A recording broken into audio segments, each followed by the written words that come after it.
You're listening to the X-Zone Radio Show, live and around the world on the Talkstar Radio Network and X-Zone Broadcast Network. Visit our website at www.xzoneradiotv.com.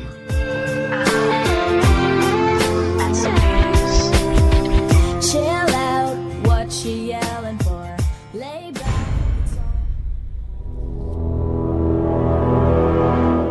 The X-Zone radio and TV show is largely an opinion talk show. All opinions, comments, or statements of fact expressed by Rob McConnell's guests are strictly their own and are not to be construed as those of the X-Zone radio and TV show or in any manner endorsed by Rob McConnell, Relmar McConnell Media Company, Talkstar Radio Network, its affiliated stations, or employees.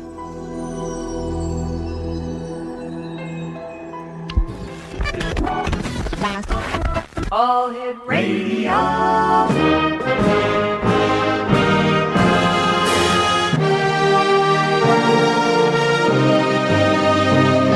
Welcome to the X-Zone, a place where fact is fiction and fiction is reality. Now, here's your host, Rob McConnell.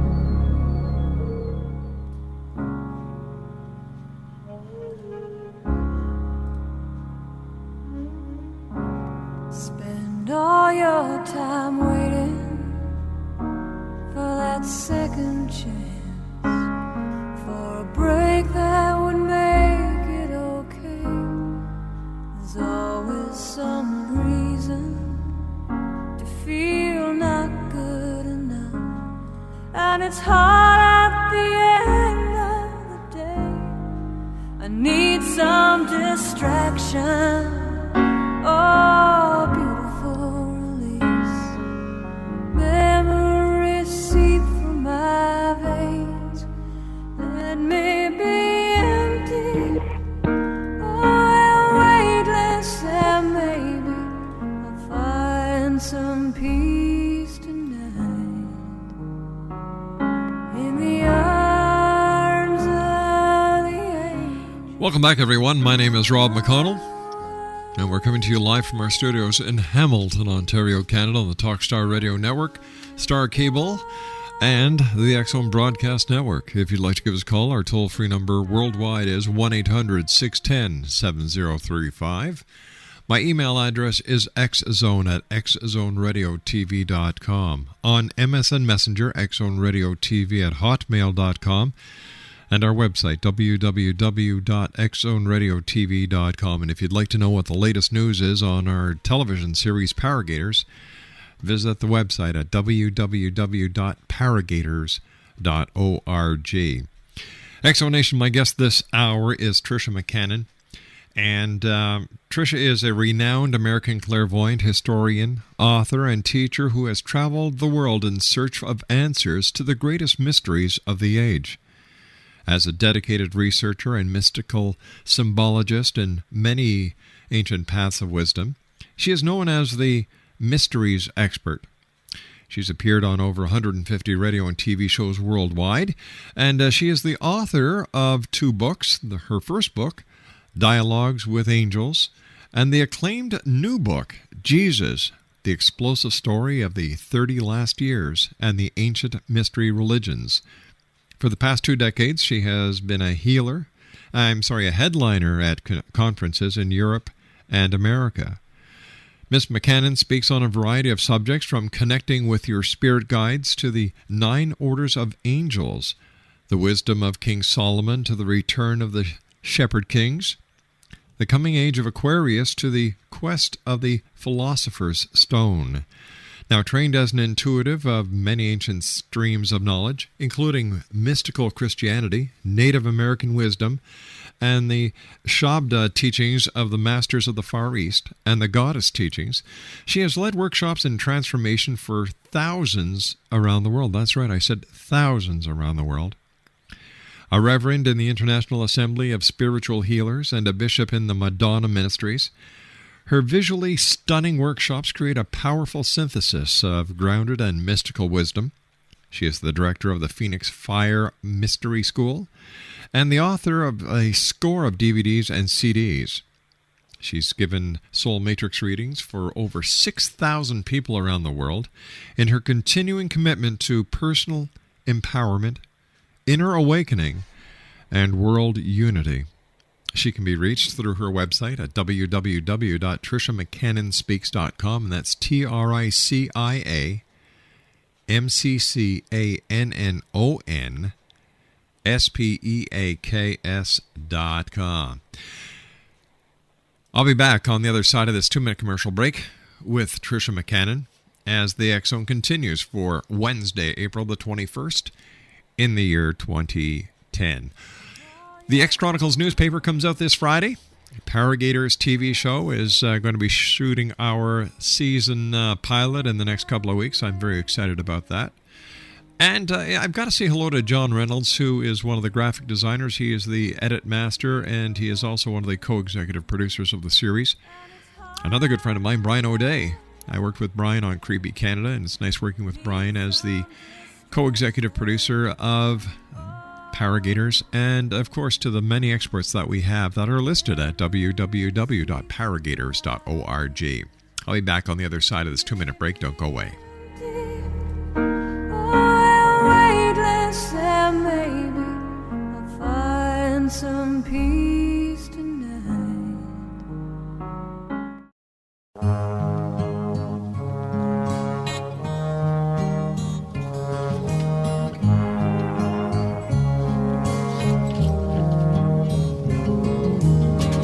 There'll be no strings to bind your hands, not if my love can bind your heart.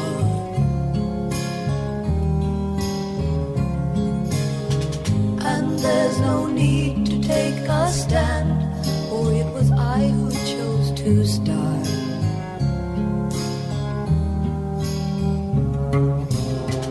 I see no reason to take me home. I'm old enough to face the dawn. Just call me angel of the morning. Tricia McCannon is our special guest explanation. We're going to be talking to Tricia this first part of the hour about her new book. It's entitled Jesus, the Explosive Story of the Last 30 Years and the Ancient Mystery Religions. And Tricia McCannon, welcome to the X Zone. Great having you with us, Tricia. Hi, Rob. What a pleasure to be with you and all your wonderful guests. Tell me, Tricia, how did you come to write your new book, Jesus, the Explosive Story of the Last 30 Years and the Ancient Mystery Religions? Well, that's actually an amazing story. I was in the middle of writing another book called Decoding the Mysteries of the Ages, and I had put 3 little chapters in about Jesus, one about his secret teachings that I thought people should know about, one about his lost years, and one about why he came and the change between the age of Aries and the age of Pisces 2,000 years ago. And, as I kept writing this book, which was really about the discovery of the divine feminine, believe it or not, I would continue to write, and I think, well, I bet they don't know this about Jesus, or I bet people probably haven't been told this about Jesus. And because I've traveled the world and I'm trained in a number of esoteric paths, I really do know a great deal about him. Plus, my family is, actually very conservatively Southern Christian here, growing up in the Deep South here in Atlanta, Georgia. And so I was at the place of realizing that really I had 2 books in one, because my 3 little chapters had grown to 200 pages. And I was in the Mamma Mia, what should I do? I see the book is having babies. And what happened was really quite astonishing. I was laying on the floor of my office. It was that week after Christmas when everything was kind of quiet and still. And I suddenly became aware that Jesus was standing over me in my office. And I opened my eyes, and it was the most incredible radiant light. And he was smiling, and with his mouth closed. He telepathically said to me without any preamble, I'd like you to write a book about my lost years and secret teachings. There has been enough war and bloodshed in my name. And I was, of course, astonished, because even though I'm a clairvoyant and I've done readings for over 6,000 people around the world, and I've worked with masters and angels and many amazing kinds of beings, this was an astonishing occurrence. And his energy was so powerful, Rob. It just completely opens your heart at this huge level. And I think when I could gather my wits, I said something like, well, could I finish this other book first?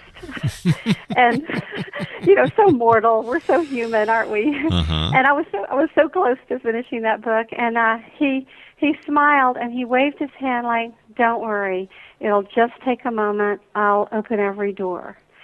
And it was a very powerful moment. And I wound up laying there, I don't know, for maybe 10 minutes. He was standing over me the whole time. And I was going through this whole inner conversation about, well, okay, how hard can it be? All the mental things that our minds do, the human chatter. And, what will happen if I do this? And will I be burned at the stake? And, is it safe? Because especially growing up in the conservative South, we know that there are many people that are very expanded in their consciousness, but there are also people that are very conservative, and they really haven't looked beyond the surface of the religion that they've been taught. And so eventually he followed. It was like he telepathically read everything that I was thinking, and he followed my entire thought process till I finally came to the realization. In my work, I teach what I would call the karma meets the dharma, which means we all have a place of wounding in our life, that if we rise to meet that place and move through it, we in fact become the master teacher or the master healer or the master of that thing. And in my life as a clairvoyant and a metaphysician who's traveled the world and has been respected by thousands of people, in my family there really wasn't very much understanding because they were very, very conservative. There's a faction in my family that's very conservative, kind of closed-minded Christians. Let me ask you this question, and I hope you don't take this the wrong way or it doesn't come out the wrong way. Why do you think that Jesus chose you to write his book? Well, that was my question too, because I don't consider myself, anybody who's out there proselytizing about Jesus. My dad was a lawyer. I'm very objective. I look at evidence and so forth. But I think it was precisely because I always had a deep love and reverence for him. But I sort of considered him sort of in the pool with maybe another, 20 incredible masters or, Buddha. I mean, there's many great avatars that have come here.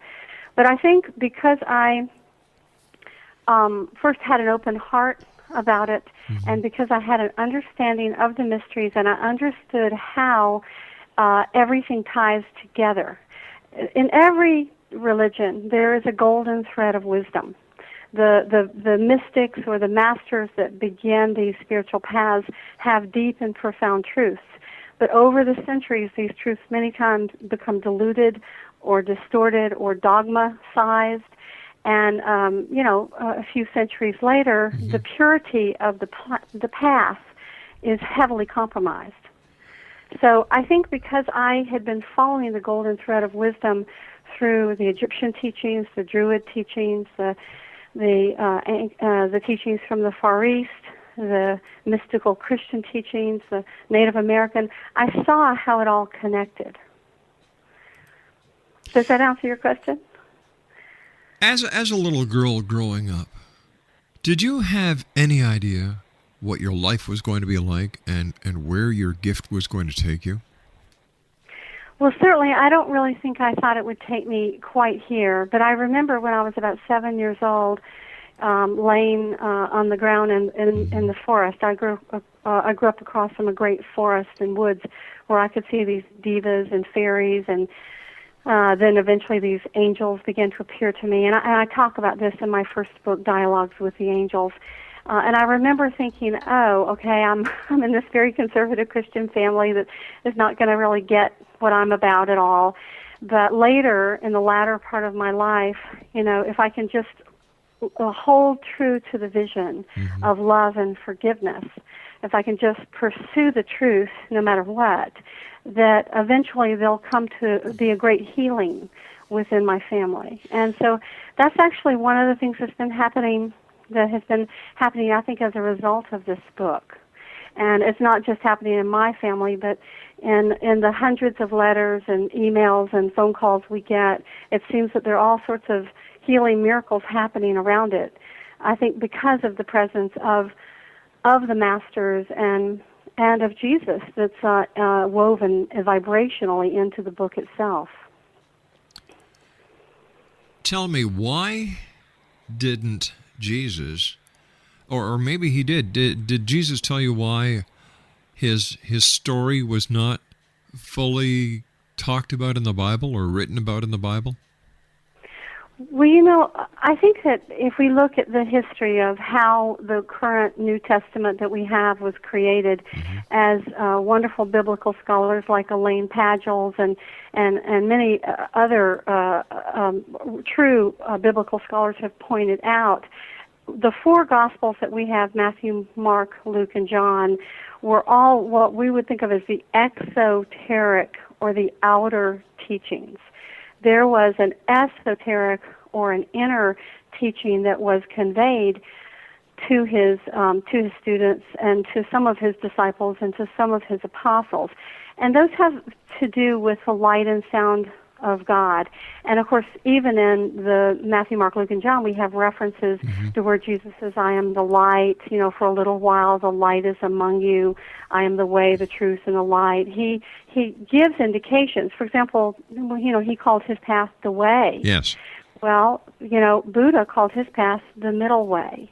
And long before that, Thoth, who was the Egyptian god of wisdom, who was really responsible for helping to set up the great mystery schools from which the Great White Brotherhood traditions came. He called his path the ancient way, or the ancient path. And of course, we know within the Egyptian, the Jewish system, esoteric mystical Judaism teaches the tree of life as a part of the way.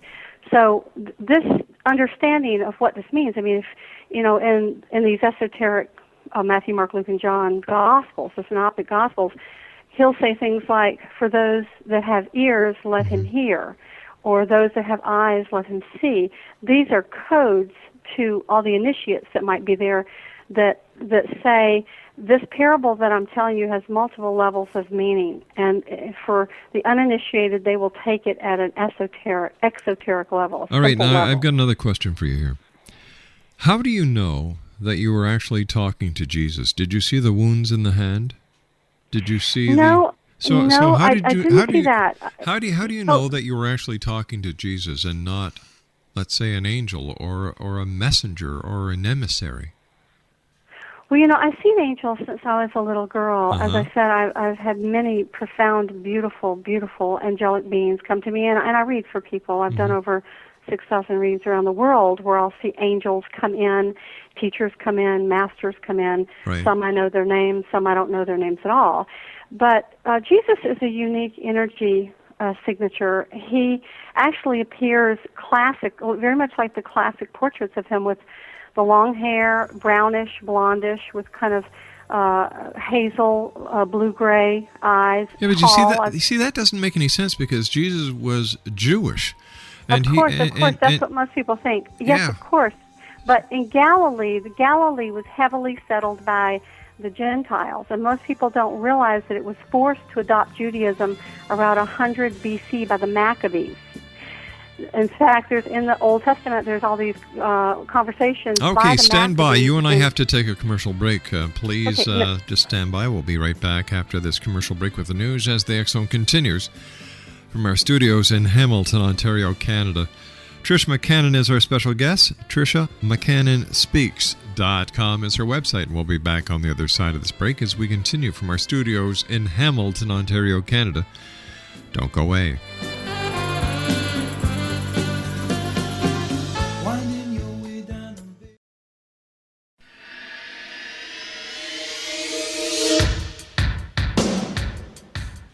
My name is Michael Telstar, Canada's leading mentalist from Toronto, Ontario. Hi, my name is Belinda, and you're listening to my dad, Rob McConnell, on the X Zone. This is Psychic Dorothy from St. Catharines, and you're listening to Rob McConnell. Hello, my name is Holly Reeves, an astrologer from Astro For You, and you're listening to Canada's #1 paranormal radio show, The X Zone, with Rob McConnell. Welcome to The X Zone, a place where fact is fiction and fiction is reality. Now, here's your host, Rob McConnell.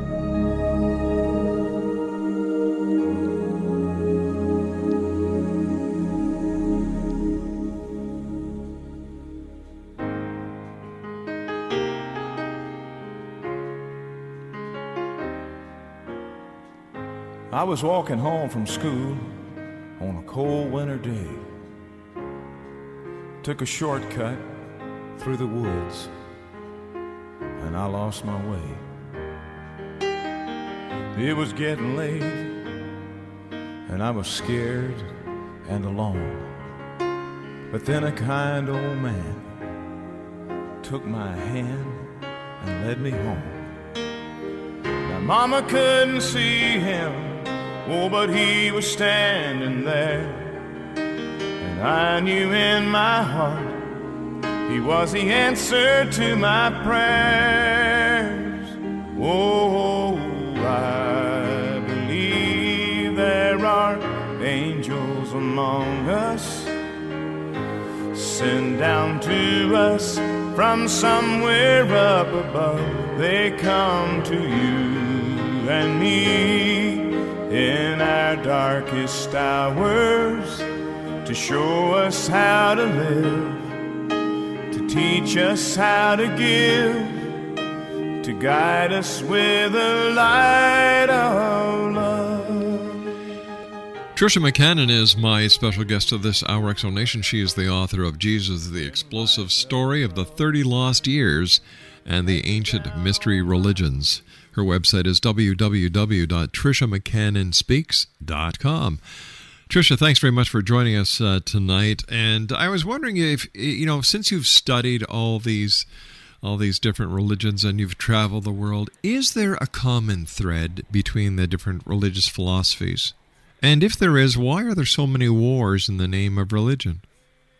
Oh, you asked amazing questions. Let me say that I did want to finish responding to your last question, if that's okay. Sure, I'm sorry. I had one more comment to make. You had asked, Rob, what Jesus looked like, and I sort of described him as sort of this classic, the way that many of the painters have depicted him through the centuries. And you said, how is it possible? Because he was Jewish, and that must mean that he was dark. And, of course, we do know that there are many Aryan-looking Jewish people. But, one of the things I talk about in the book actually has to do with his lineage. And on his mother's side, Mary's mother was Anna.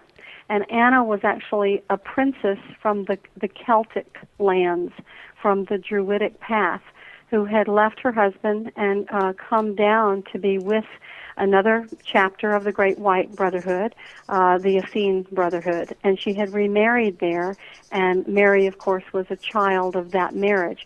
So all of these different chapters, the Druids, the Essenes, the Therapeutae in Egypt, and so forth, they were all interconnected. But so Jesus actually had two lineages, royal lineages, the house of David from the Jewish side, and the house of the Gwenissa line, which is the line of the Merlins, the line that the great magician Merlin, 500 years later, would emerge from.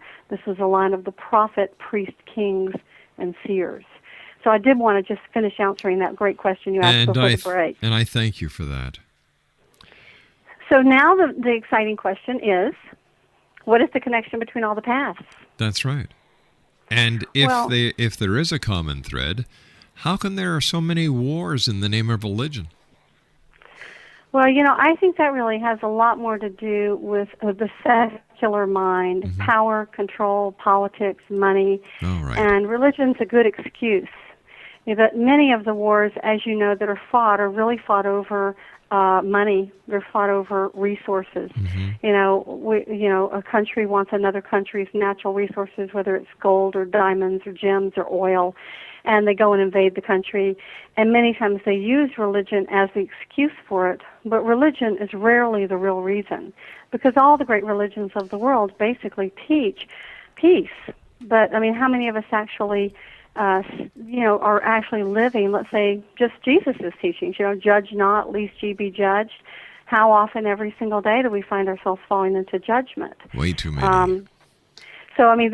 All the great teachers and mystics ultimately come back to the same place, which is a place of peace and love and friendship and connection. And yet these wars continue to be fought. Religion appears to be the excuse for them. Mm-hmm.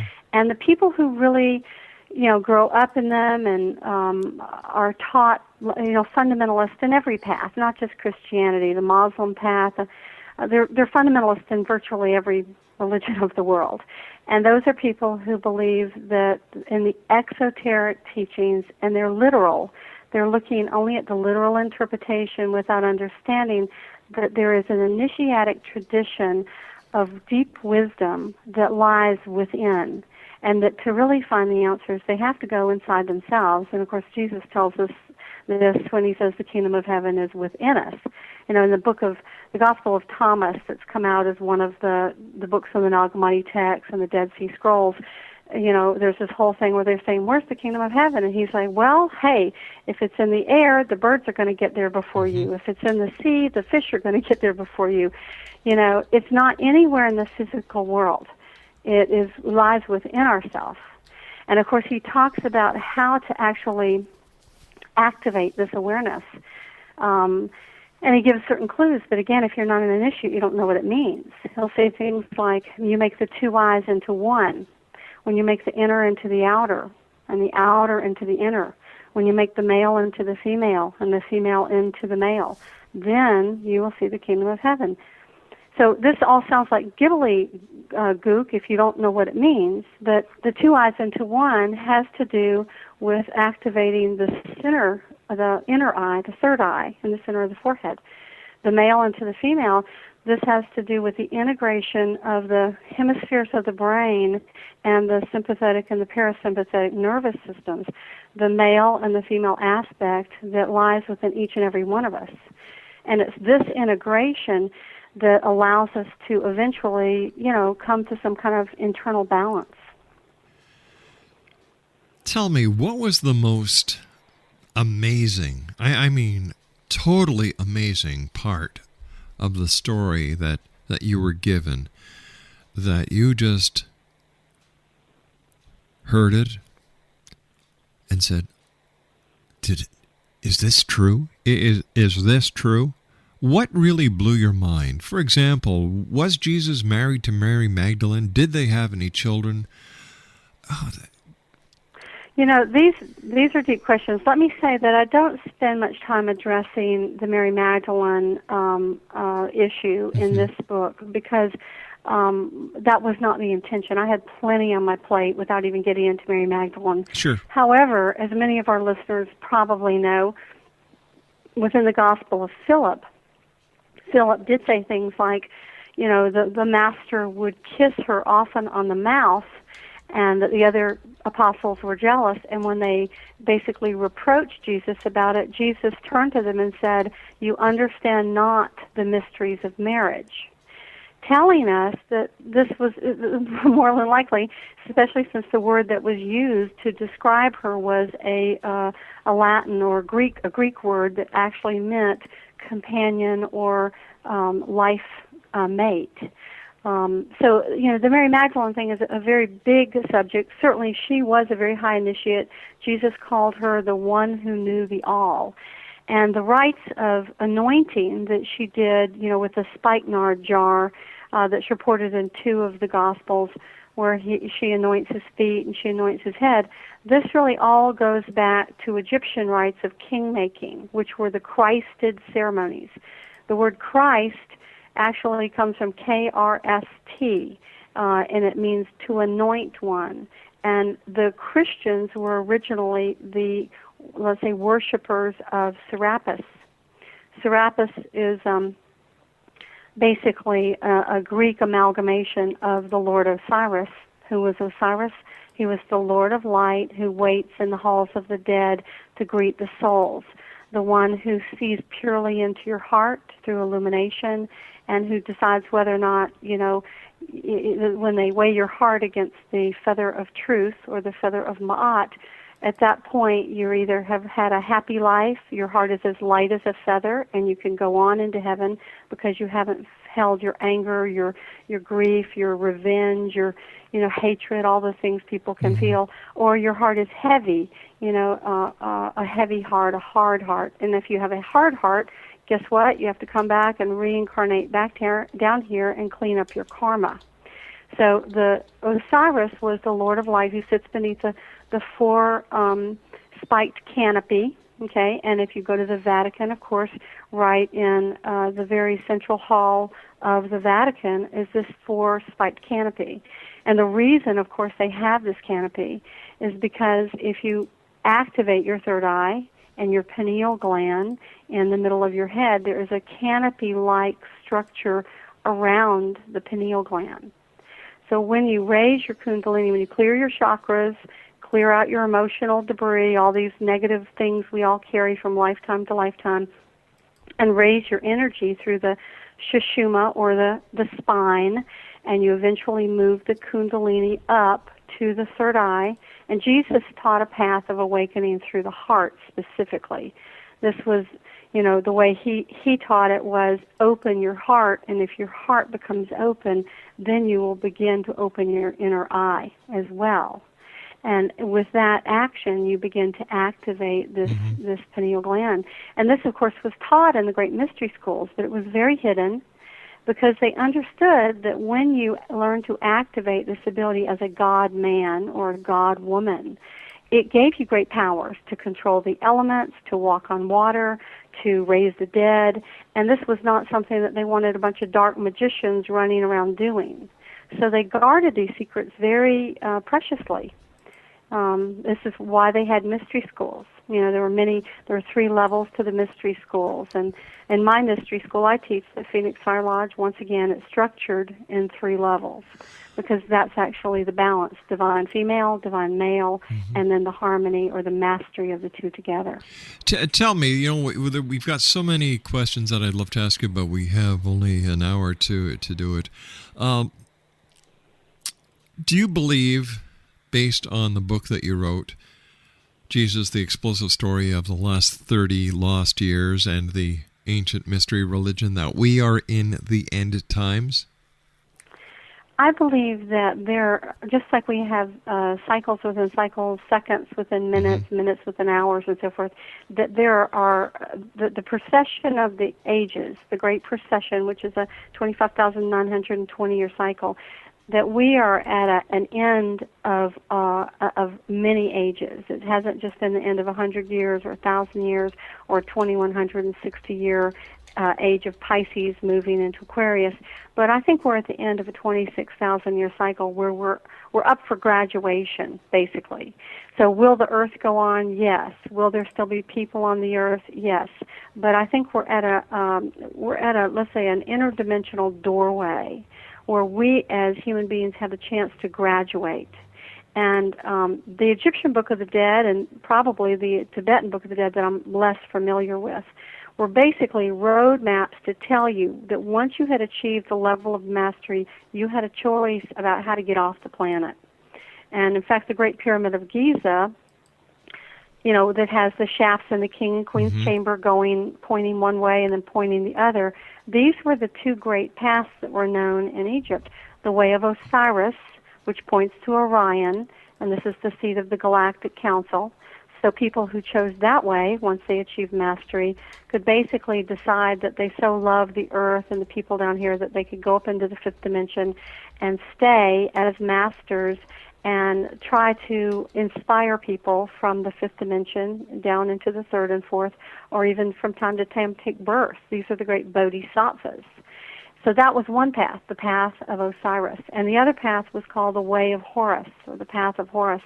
And this was the direct path that led basically through the crown chakra of the planet, through the great serpentine constellation of Draco, out through the gateways, and those gateways were the ring pass knots of the planets as you move out of our solar system and eventually head to the great central sun. So yeah, this was a spiritual technology, Rob, if you will, and this was possessed by the ancients, and in the mystery schools, they sought to cultivate both the left and right sides of the brain.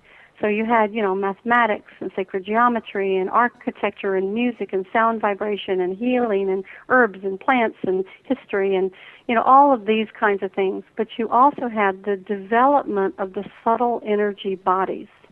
And that development is something that, takes a lifetime to do. And, of course, when you have a being like Jesus, he dedicated really his whole life. And this is really what my book is about, is how, the book's divided into 6 sections where we introduce the great mysteries, and then in each section we take him to the places where he studied, the order of the Great White Brotherhood he studied with. We share what they taught him and how what they taught him is reflected in what we know of his teachings. And, of course, there are many of his teachings that have been hidden, burned, suppressed, and so forth. Well, you and I have to take our final break. Please stand by. TRICIA McCannon's our special guest. www.TriciaMcCannonSpeaks.com. She's the author of Jesus, the Explosive Story of the 30 Last Years and the Ancient Mystery Religions. We'll be back on the other side of this commercial break as the X Zone continues from our studios in Hamilton, Ontario, Canada on the Talkstar Radio Network, the X Zone Broadcast Network, and Star Cable. We'll be back. Don't go away. It was getting late, and I was scared and alone. But then a kind old man took my hand. Jesus loves the little children, all the children of the world. Red and yellow, black and white, they are precious in his sight. Jesus loves the little children of the world. Everything is beautiful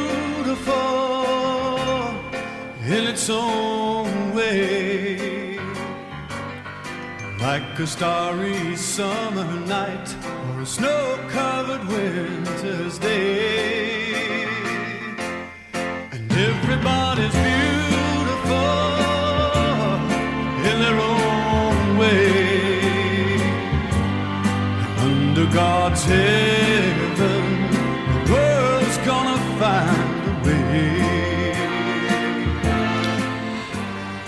And welcome back, everyone. TRICIA McCannon's our special guest this hour. She's the author of Jesus, the Explosive Story of the Lost 30 Years and the Ancient Mystery Religions. Her first book, Exonation, Dialogues with the Angels. Now you can find all this information. You can find out how to order your books just by going to one website, www.TriciaMcCannonSpeaks.com. Now that's www.TriciaMcCannon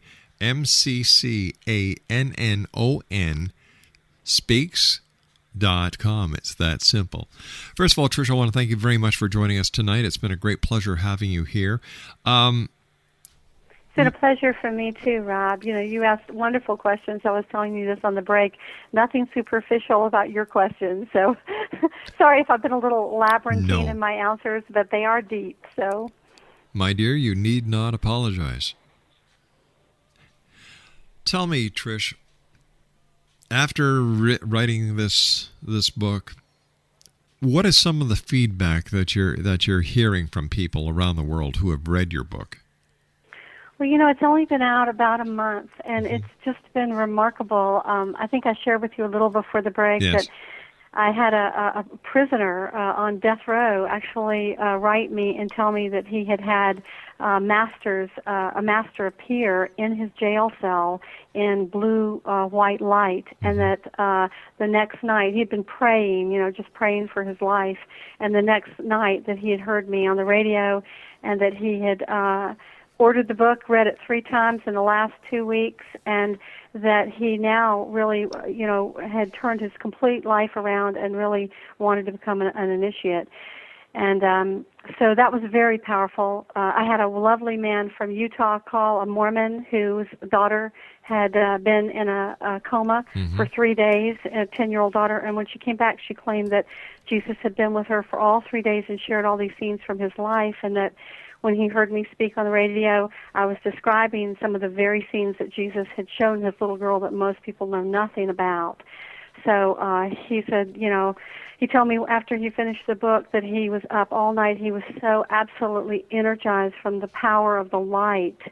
And I think when you asked me, how did I know it was Jesus, honestly, the power, the heart energy, the light energy that emanates from him is so profound. It's, that's all I can tell you. There is no doubt that that's who it is. So that's one of the greatest joys for me has been the miraculous stories. There's somebody who had a spontaneous healing. I've been teaching a class here at the Unity Church. I love the Unity Church and great people, and it's a class on the Egyptian mysteries, but of course Jesus is woven through it. And there are people who have come to class and told me that they've had these masters appearing in their dream state. Hey, Trish, I hate to do this, but you and I have to say so long for tonight. X-Zone Nation, if you'd like to find out more about TRICIA McCannon, her website is www.triciamccannonspeaks.com. That's triciamccannonspeaks.com. I'll be back on the other side of this news break at 6.5 minutes past. We're going to be talking to the former secretary to Ron Hubbard at the Church of Scientology. I'll be back on the other side. Been a pleasure. Take care, people. We'll be back on the other side of this commercial break. Don't go away.